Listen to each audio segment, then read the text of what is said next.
નમસ્કાર, હું છું હિના અને આપ જોઈ રહ્યા છો ઇન્ડિયા ન્યૂઝ ગુજરાતના મહત્વના સમાચાર. સમાચારની શરૂઆત કરીએ રાજકોટથી. તો સ્કૂલમાં અભ્યાસ કરતા વિદ્યાર્થીઓ અને વાલીઓ માટે લાલબત્તી સમાન કિસ્સો પ્રકાશમાં આવ્યો છે, જેમાં રાજકોટ શહેરના હાથીખાના વિસ્તારમાં આવેલી નવયુગ સ્કૂલના ધોરણ 5 થી 12ના કુલ 157 વિદ્યાર્થીઓ અને 12 શિક્ષકો સોમનાથ, સાસણ અને દેવળિયાના પ્રવાસે નીકળ્યા હતા.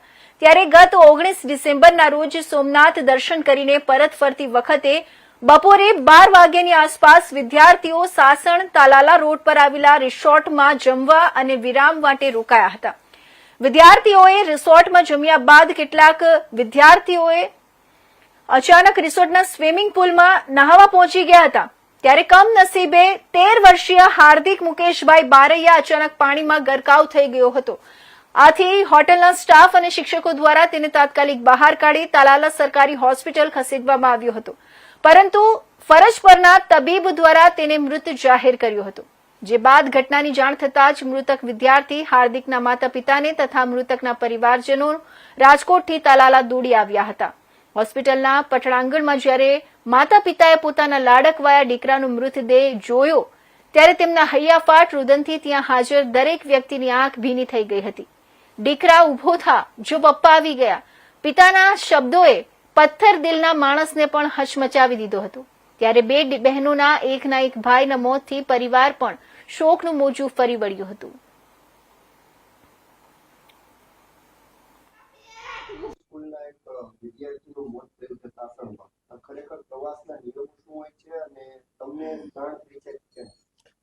ચોવીસ 10/2024 ગુજરાત રાજ્યનો શિક્ષણ વિભાગનો પ્રવાસ સંદર્ભનો આખો ઠરાવ છે, જેમાં કોઈ પણ શાળા જ્યારે પ્રવાસ જાય ત્યારે એ શાળાએ કચેરી ખાતે જાણ કરવાની હોય છે.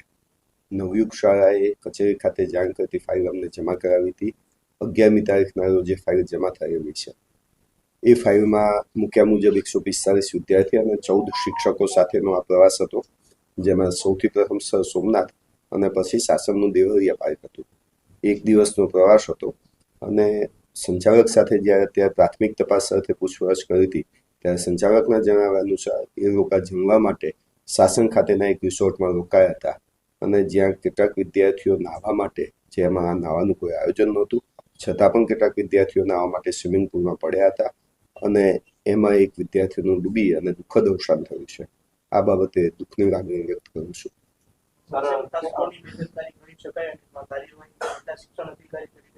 ત્યાં ગેટવે રિસોર્ટમાં રોકાયેલા અને ગેટવે રિસોર્ટની અંદર આ ઘટના બનેલી છે.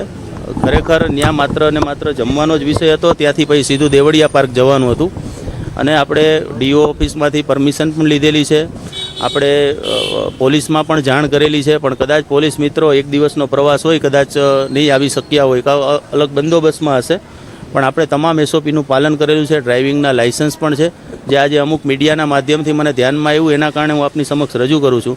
અને જ્યાં સુધી આ ઘટનાની વાત છે ત્યારે જો સ્વિમિંગ પુલ ત્યાં હતો, સ્વિમિંગ પુલમાં સ્વાભાવિક છે બાળકો સ્વિમિંગ પુલ જોવે અને કદાચ ઉત્સાહિત થતા હોય, અને જો સ્વિમિંગ પુલમાં નાહવા જવાનું થાય તો શિક્ષકોની સાથે જ જવાનું હોય, પણ ક્યાંક ને ક્યાંક નજરચૂક કરી અને આ વિદ્યાર્થી 2-3 વિદ્યાર્થી એવા હતા કે જે જતા રહ્યા છે, 3-4 વિદ્યાર્થી મારા ધ્યાનમાં આવ્યું છે.